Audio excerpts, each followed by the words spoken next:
Like Land Rover and the Red Cross, I've worked in some of the most remote environments around the world, and so when I was asked to take part in this joint training exercise, I jumped at the opportunity. The team here at the Red Cross have to be ready for any eventuality, and I think the idea of this training exercise is that I'm going to help them. There was a crashed mountain biker that was lost somewhere in the forest.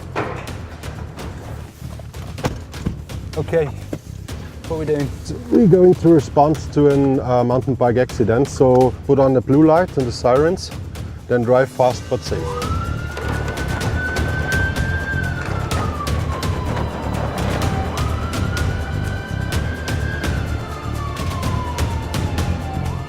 On this training exercise, I was going to be driving the Discovery Emergency Response Vehicle.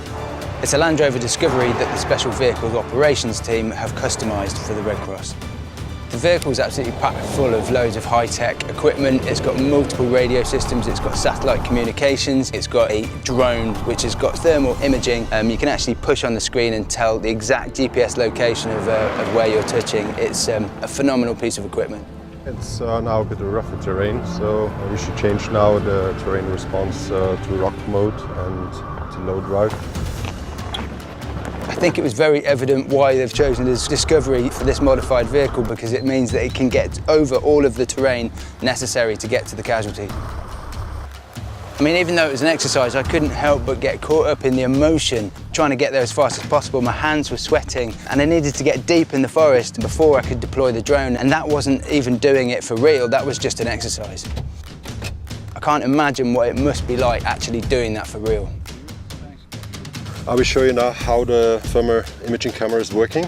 I've had to be evacuated by the emergency services, so I fully understand how valuable these response teams are.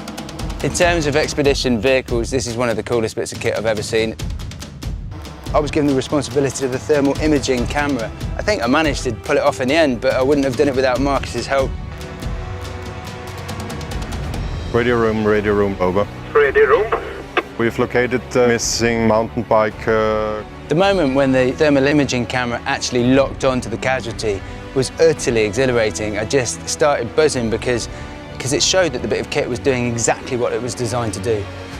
For me, it's been so exciting to see the collaboration between Land Rover and the Red Cross. I mean, this vehicle has been designed specifically for the jobs that the Red Cross need to do out here, and it does that job extraordinarily well.